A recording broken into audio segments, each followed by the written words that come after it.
Hi there, Mike Leskin here with another ABC Transcription Tools demo. I've added the ability to load custom reverb impulse response files into the tool for doing custom acoustic environments. I'm going to show you what this is all about. So by default, if you just load a tune into the tool and play it, you get no reverb. So we'll play a little bit of this.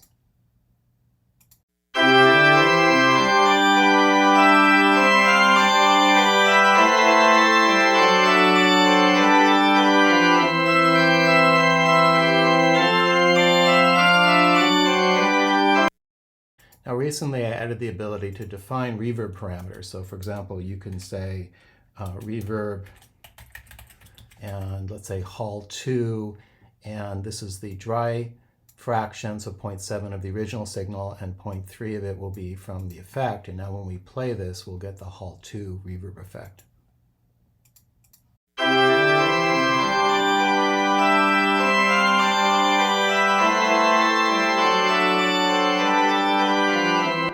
And there are 10 presets. They're all described in the user's guide. We'll try another one here, for example, room 3. Play it.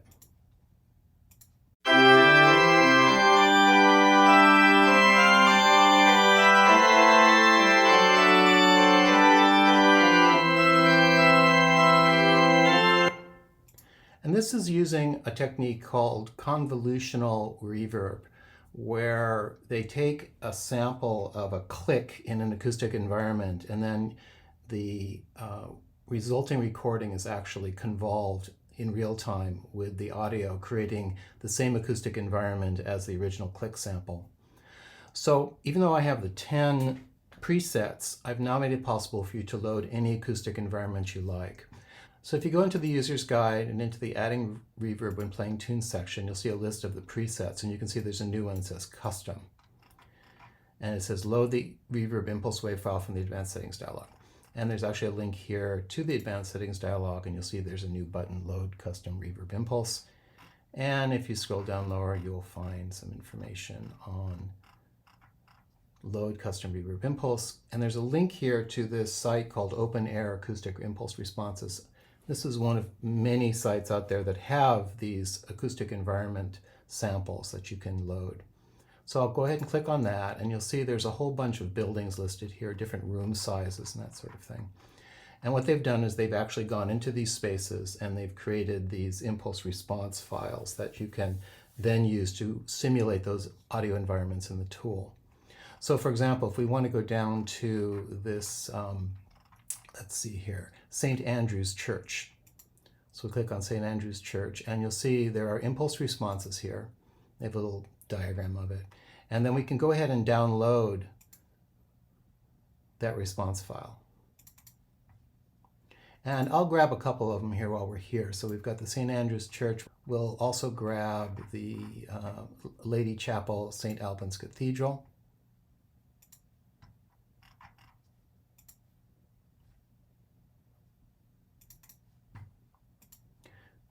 And now if we go back into the tool, I'm going to go ahead and I'm going to change the reverb to custom. And then I'm going to go into the settings, advanced settings, and now load custom reverb impulse. And from here, we can actually load up, for example, that St. Andrew's stereo waveform. And now when we play the tune, it's going to use the reverb that simulates that environment.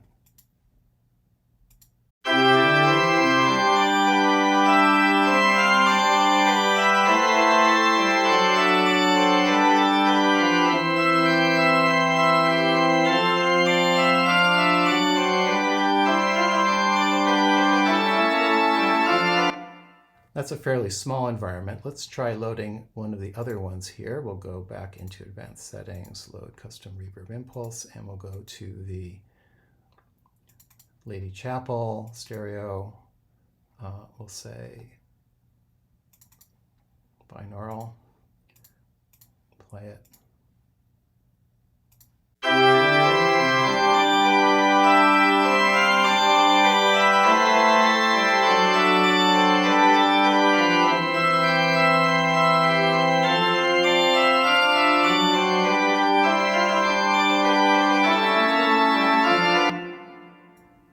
go back to the open air site and we'll scroll around a little bit here. Okay, here's a nuclear reactor hall. And here's the impulse response from that. We'll download that.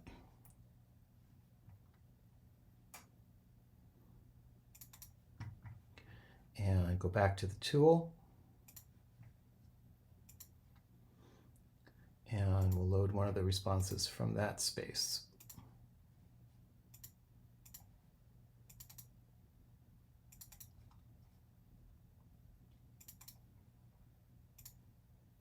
And now when we play the tune, we'll get what it would sound like played, I guess, in a nuclear reactor core.